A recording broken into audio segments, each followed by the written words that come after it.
Metabolic response to injury. Basic concepts in homeostasis. In the 18th and 19th centuries, a series of eminent scientists laid the foundations of our understanding of homeostasis and the response to injury. The classical concepts of homeostasis and the response to injury are: the stability of the milieu intérieur is the primary condition for freedom and independence of existence. Claude Bernard, i.e. body systems act to maintain internal constancy. Homeostasis, the coordinated physiological process which maintains most of the steady states of the organism. Walter Cannon, i.e. complex homeostatic responses involving the brain, nerves, heart, lungs, kidneys and spleen work to maintain body constancy. There is a circumstance attending accidental injury which does not belong to the disease, namely that the injury done has in all cases a tendency to produce both the deposition and means of cure. John Hunter, i.e. responses to injury are, in general, beneficial to the host and allow healing survival. In essence, the concept evolved that the constancy of the milieu intérieur allowed for the independence of organisms, that complex homeostatic responses sought to maintain this constancy, and that within this range of responses were the elements of healing and repair. These ideas pertain to normal physiology and mild to moderate injury. In the modern era, such concepts do not account for disease evolution following major injury, sepsis, or the injured patient who would have died but for artificial organ support. Such patients exemplify less of the classical homeostatic control system, signal detector processor effector regulated by a negative feedback loop, and more of the open loop system, whereby only with medical surgical resolution of the primary abnormality is a return to classical homeostasis possible. As a consequence of modern understanding of the metabolic response to injury, elective surgical practice seeks to reduce the need for a homeostatic response by minimizing the primary insult, minimal access surgery and stress-free perioperative care. In emergency surgery, where the presence of tissue trauma, sepsis, hypovolemia often compounds the primary problem, there is a requirement to augment artificially homeostatic responses, resuscitation, and to close the open loop by intervening to resolve the primary insult, e.g. surgical treatment of major abdominal sepsis, and pro vitae organ support, critical care, while the patient comes back to a situation in which homeostasis can achieve a return to normality. This chapter aims to review the mediators of the stress response, the physiological and biochemical pathway changes associated with surgical injury, and the changes in body composition that occur following surgical injury. Emphasis is laid on why knowledge of these events is important to understand the rationale for modern stress-free perioperative and critical care. The graded nature of the injury response. It is important to recognize that the response to injury is graded. The more severe the injury, the greater the response. Figure 1.1. This concept not only applies to physiological metabolic changes but also to immunological changes, sequelae. Thus, following elective surgery of intermediate severity, there may be a transient and modest rise in temperature, heart rate, respiratory rate, energy expenditure and peripheral white cell count. Following major trauma, sepsis, these changes are accentuated, resulting in a systemic inflammatory response syndrome, SIRS, hypermetabolism, marked catabolism, shock and even multiple organ dysfunction, MODS. It is important to recognize that genetic variability plays a key role in determining the intensity of the inflammatory response. Moreover, in certain circumstances, the severity of injury does not lead to a simple dose-dependent metabolic response, but rather leads to quantitatively different responses. Not only is the metabolic response graded, but it also evolves with time. In particular, the immunological sequelae of major injury evolve from a pro-inflammatory state driven primarily by the innate immune system, macrophages, neutrophils, dendritic cells, into a compensatory anti-inflammatory response syndrome, CARS, characterized by suppressed immunity and diminished resistance to infection. In patients who develop infective complications, the latter will drive ongoing systemic inflammation, the acute phase response and continued catabolism. Mediators of the metabolic response to injury. The classical neuroendocrine pathways of the stress response consist of afferent nociceptive neurons, the spinal cord, thalamus, hypothalamus and pituitary. Figure 1.2. Corticotrophin releasing factor, CRF, released from the hypothalamus increases adrenocorticotropic hormone, ACTH, released from the anterior pituitary. ACTH then acts on the adrenals to increase the secretion of cortisol. Hypothalamic activation of the sympathetic nervous system causes release of adrenaline and also stimulates release of glucagon. Intravenous infusion of a cocktail of these counterregulatory hormones, glucagon, glucocorticoids and catecholamines, reproduces many aspects of the metabolic response to injury. There are, however, many other players, including alterations in insulin release and sensitivity, hypersecretion of prolactin and growth hormone, GH, in the presence of low circulatory insulin like growth factor 1, IGF-1, and inactivation of peripheral thyroid hormones and gonadal function. Of note, GH has direct lipolytic, insulin antagonizing and pro-inflammatory properties. The innate immune system, principally macrophages, interacts in a complex manner with the adaptive immune system T cells, B cells, in co-generating the metabolic response to injury. Figure 1.2. Pro-inflammatory cytokines including interleukin-1, IL-1, tumor necrosis factor alpha, IL-6 and IL-8 are produced within the first 24 hours and act directly on the hypothalamus to cause pyrexia. Such cytokines also augment the hypothalamic stress response and act directly on skeletal muscle to induce proteolysis while inducing acute phase protein production in the liver. Pro-inflammatory cytokines also play a complex role in the development of peripheral insulin resistance. Other important pro-inflammatory mediators include nitric oxide, via-inducible nitric oxide synthetase, INAS, and a variety of prostanoids, via cyclooxygenase 2, COX-2. Changes in organ function, e.g. renal hypoperfusion impairment, may be induced by excessive vasoconstriction via endogenous factors such as endothelin-1. Within hours of the upregulation of pro-inflammatory cytokines, endogenous cytokine antagonists enter the circulation, e.g. interleukin-1 receptor antagonist, IL-1 Ra, and TNF-soluble receptors, TNF-SR55 and 75, and act to control the pro-inflammatory response. A complex further series of adaptive changes includes the development of a 2-type counter-inflammatory response, regulated by IL-4, 5, 9 and 13 in transforming growth factor beta, which, if accentuated and prolonged in critical illness, is characterized as the cause and results in immunosuppression and an increased susceptibility to opportunistic,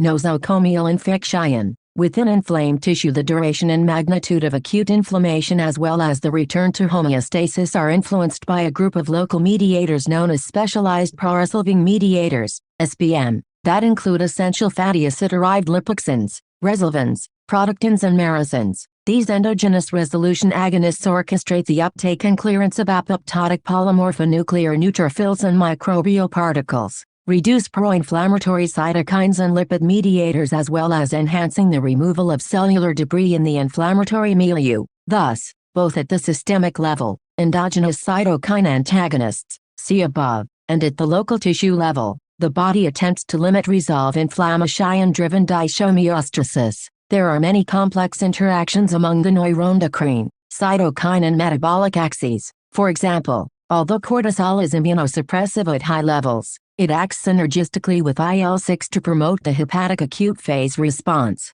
ACTH release is enhanced by pro-inflammatory cytokines and the noradrenergic system. The resulting rise in cortisol levels may form a weak feedback loop attempting to limit the pro-inflammatory stress response. Finally, hyperglycemia may aggravate the inflammatory response via substrate overflow in the mitochondria, causing the formation of excess oxygen-free radicals and also altering gene expression to enhance cytokine production. At the molecular level, the changes that accompany systemic inflammation are extremely complex. In a recent study using network-based analysis of changes in mRNA expression in leukocytes following exposure to endotoxin, there were changes in the expression of more than 3,700 genes, with over half showing decreased expression and the remainder increased expression. The cell surface receptors, signaling mechanisms and transcription factors that initiate these events are also complex, but an early and important player involves the nuclear factor kappa B, NFR, RELA family of transcription factors. A simplified model of current understanding of events within skeletal muscle is shown in Figure 1.3. The metabolic stress response to surgery and trauma, the ebb and flow model in the natural world. If an animal is injured, it displays a characteristic response, which includes immobility, anorexia and catabolism. In 1930, Sir David Cuthbertson divided the metabolic response to injury in humans into ebb and flow phases. Figure 1.4. The ebb phase begins at the time of injury and lasts for approximately 24 to 48 hours. It may be attenuated by proper resuscitation, but not completely abolished. The ebb phase is characterized by hypovolemia, decreased basal metabolic rate, reduced cardiac output, hypothermia and lactic acidosis. The predominant hormones regulating the ebb phase are catecholamines, cortisol and aldosterone. Following activation of the renin-angiotensin system, the magnitude of this neuroendocrine response depends on the degree of blood loss and the stimulation of somatic afferent nerves at the site of injury. The main physiological role of the ebb phase is to conserve both circulating volume and energy stores for recovery and repair. Following resuscitation, the ebb phase evolves into a hypermetabolic flow phase, which corresponds to SIRS. This phase involves the mobilization of body energy stores for recovery and repair, and the subsequent replacement of lost or damaged tissue. It is characterized by tissue edema, from vasodilatation and increased capillary leakage, increased basal metabolic rate, hypermetabolism, increased cardiac output, raised body temperature, leukocytosis, increased oxygen consumption and increased gluconeogenesis. The flow phase may be subdivided into an initial catabolic phase, lasting approximately 3 to 10 days, followed by an anabolic phase, which may last for weeks if extensive recovery and repair are required following serious injury. During the catabolic phase, the increased production of counterregulatory hormones, including catecholamines, cortisol, insulin and glucagon, and inflammatory cytokines, e.g. IL-1, IL-6 and IF, results in significant fat and protein mobilization, leading to significant weight loss and increased urinary nitrogen excretion. The increased production of insulin at this time is associated with significant insulin resistance and, therefore, injured patients often exhibit poor glycemic control. The combination of pronounced or prolonged catabolism in association with insulin resistance places patients within this phase at increased risk of complications. Obviously, the development of complications will further aggravate the neuroendocrine and inflammatory stress responses, thus creating a vicious catabolic cycle. Key catabolic elements of the flow phase of the metabolic stress response. There are several key elements of the flow phase that largely determine the extent of catabolism and thus govern the metabolic and nutritional care of the surgical patient. It must be remembered that, during the response to injury, not all tissues are catabolic. Indeed, the essence of this coordinated response is to allow the body to reprioritize limited resources away from peripheral tissues, muscle, adipose tissue, skin, and towards key viscera, liver, immune system, and the wound. Figure 1.5.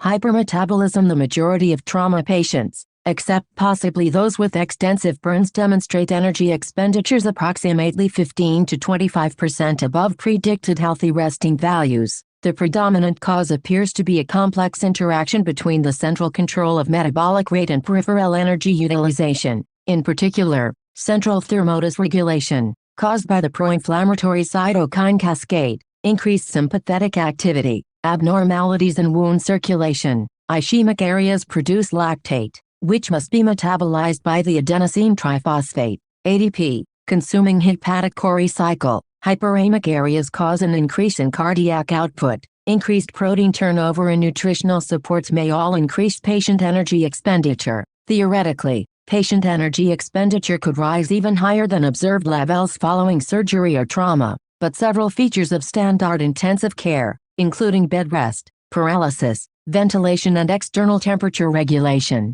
counteract the hypermetabolic driving forces of the stress response. Furthermore, the skeletal muscle wasting experienced by patients with prolonged catabolism actually limits the volume of metabolically active tissue. See below. Alterations in skeletal muscle protein metabolism. Muscle protein is continually synthesized and broken down with a turnover rate in humans of 1 to 2% per day, and with a greater amplitude of changes in protein synthesis, plus or minus twofold, than breakdown, plus or minus 0.25-fold during the diurnal cycle. Under normal circumstances, synthesis equals breakdown and muscle bulk remains constant. Physiological stimuli that promote net muscle protein accretion include feeding, especially extracellular amino acid concentration, and exercise. Paradoxically, during exercise, skeletal muscle protein synthesis is depressed, but it increases again during rest and feeding. During the catabolic phase of the stress response, muscular wasting occurs as a result of an increase in muscle protein degradation.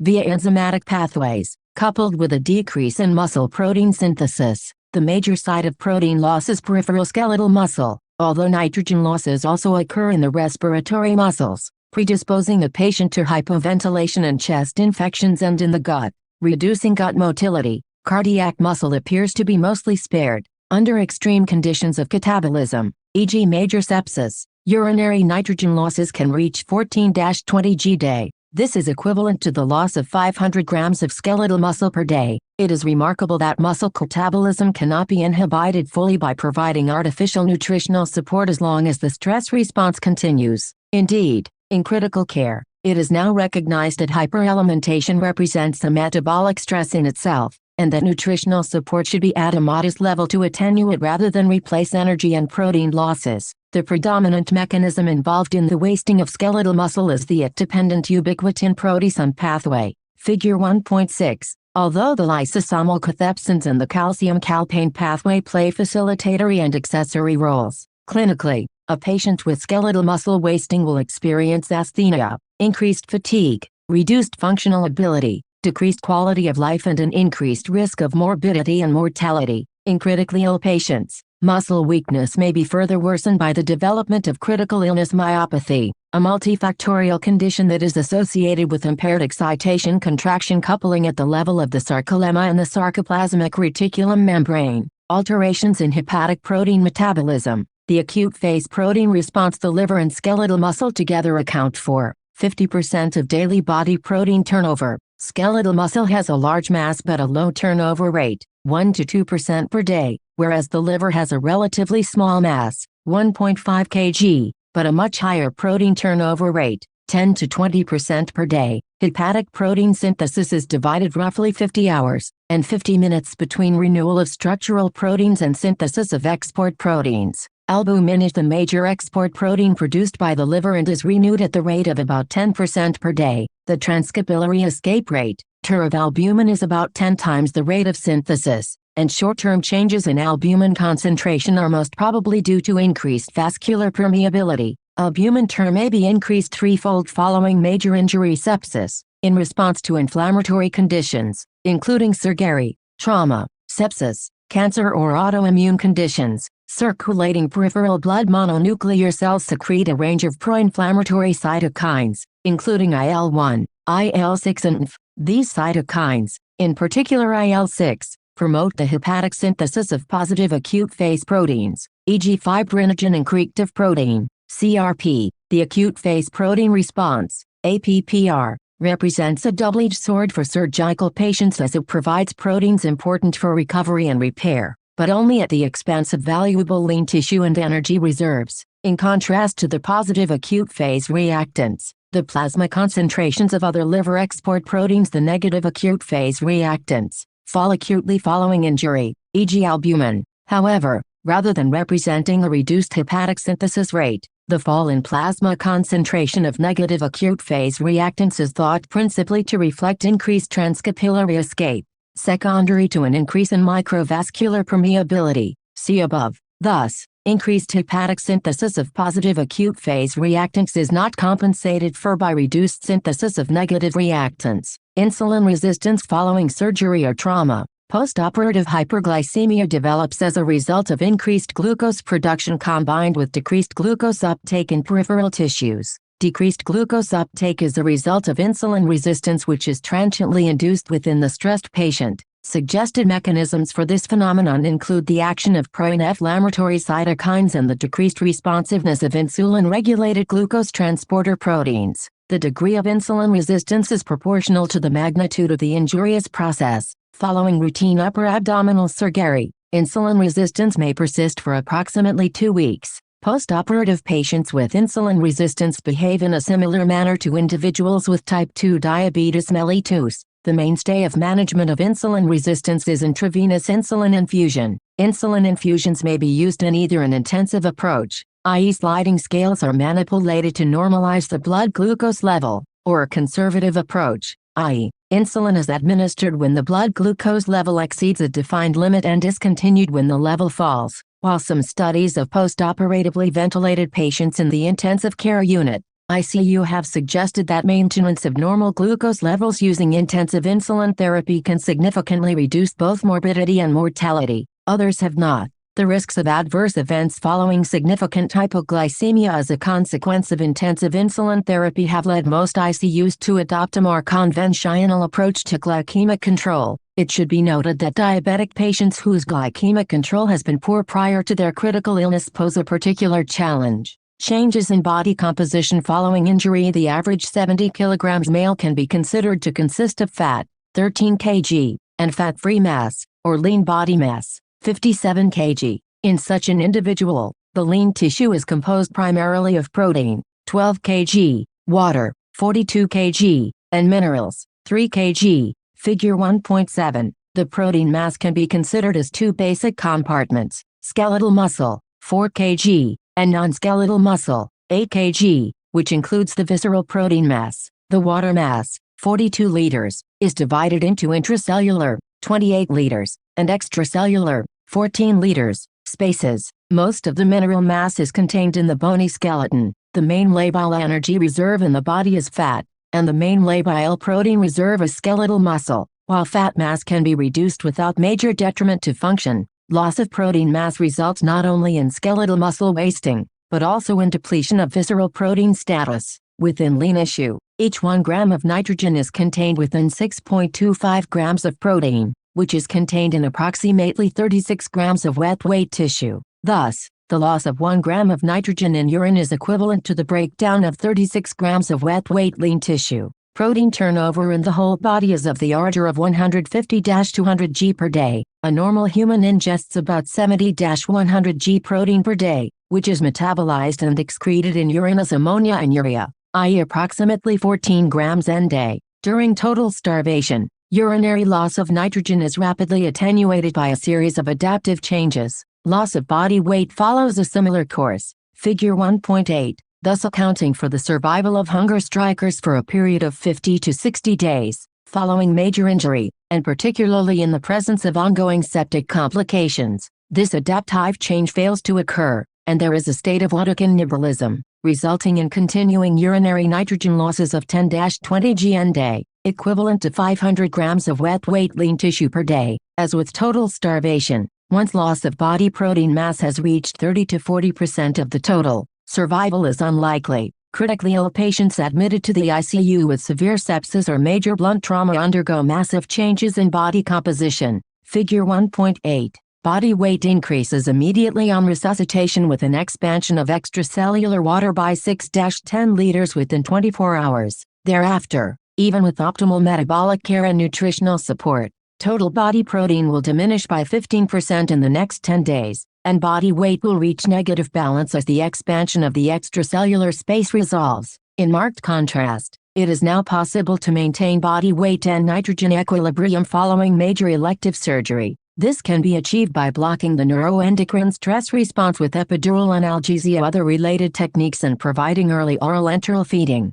Moreover, the early fluid retention phase can be avoided by careful intraoperative management of fluid balance, with avoidance of excessive administration of intravenous saline. Avoidable factors that compound the response to injury. As noted previously, the main features of the metabolic response are initiated by the immune system, cardiovascular system, sympathetic nervous system, ascending reticular formation, and limbic system. However, the metabolic stress response may be further exacerbated by anesthesia, dehydration, starvation, including preoperative fasting, sepsis, acute medical illness, or even severe psychological stress. Figure 1.9. Attempts to limit or control these factors can be beneficial to the patient. Volume loss during simple hemorrhage, pressor receptors in the carotid artery and aortic arch, and volume receptors in the wall of the left atrium, initiate afferent nerve input to the central nervous system (CNS), resulting in the release of both aldosterone and antidiuretic hormone,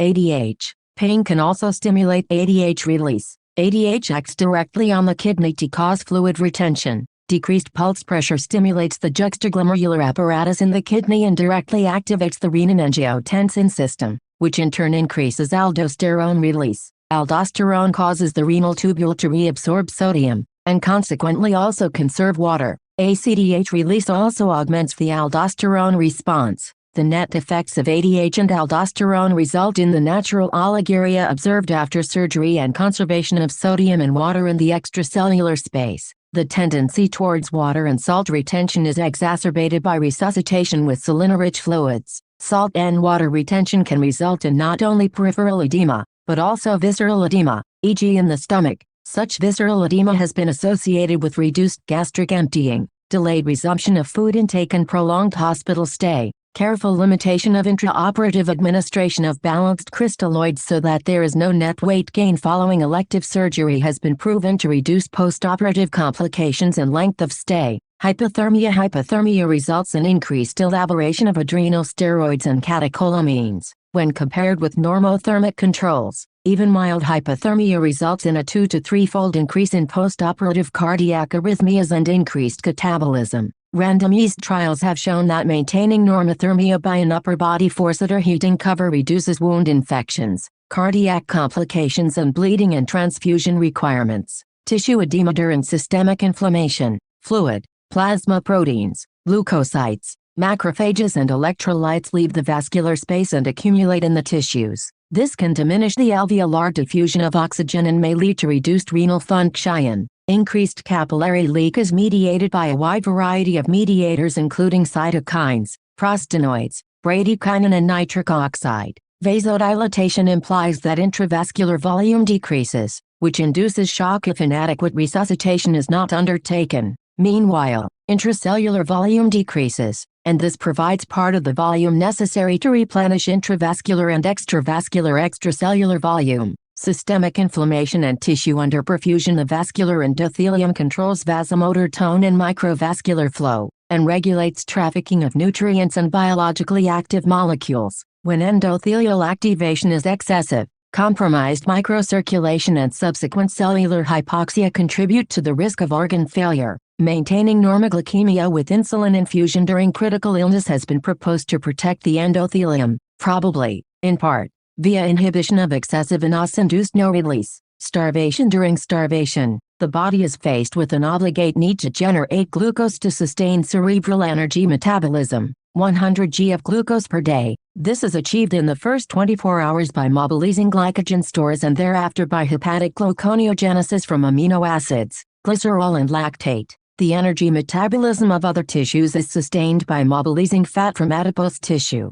Such fat mobilization is mainly dependent on a fall in circulating insulin levels. Eventually, accelerated loss of lean tissue, the main source of amino acids for hepatic gluconeogenesis, is reduced as a result of the liver converting free fatty acids into ketone bodies, which can serve as a substitute for glucose for cerebral energy metabolism. Provision of 2 liters of intravenous 4% dextrose/0.18% sodium chloride as maintenance intravenous fluids for surgical patients who are fasted provides 80 grams of glucose per day and has a significant protein-sparing effect. Avoiding unnecessary fasting in the first instance and early oral enteral-parenteral nutrition form the platform for avoiding loss of body mass as a result of the varying degrees of starvation observed in surgical patients. Modern guidelines on fasting prior to anesthesia allow intake of clear fluids up to 2 hours before surgery. Administration of a carbohydrate drink at this time reduces perioperative anxiety and thirst and decreases postoperative insulin resistance. Immobility. Immobility has long been recognized as a potent stimulus for inducing muscle wasting. Inactivity impairs the normal meal-derived amino acid stimulation of protein synthesis in skeletal muscle. Avoidance of unnecessary bed rest and active early mobilization are essential measures to avoid muscle wasting as a consequence of immobility. Concepts behind enhanced recovery after surgery. Current understanding of the metabolic response to surgical injury and the mediators involved has led to a reappraisal of traditional perioperative care. There is now a strong scientific rationale for avoiding unmodulated exposure to stress, prolonged fasting and excessive administration of intravenous saline fluids. Figure 1.10. The widespread adoption of minimal access laparoscopic surgery is a key change in surgical practice that can reduce the magnitude of surgical injury and enhance the rate of patients' return to homeostasis and recovery. It is also important to realize that modulating the stress inflammatory response at the time of surgery may have long-term sequelae over periods of months or longer. For example, blockers and statins have been shown to improve long-term survival after major surgery. It has been suggested that these effects may be due to suppression of innate immunity at the time of surgery. Equally, in open surgery, the use of epidural analgesia to reduce pain, block the cortisol stress response and attenuate postoperative insulin resistance may, via effects on the body's protein economy, favorably affect many of the patient-centered outcomes that are important to postoperative recovery. Due to the reduction in wound size and tissue trauma, it should be noted that epidural analgesia is no longer recommended for laparoscopic surgery. Patient-controlled analgesia is usually sufficient. Adjuncts such as one-shot spinal diamorphine and/or a 6-12 hours infusion of intravenous lidocaine have been suggested to be opiate-sparing, to improve gut function and enhance overall recovery.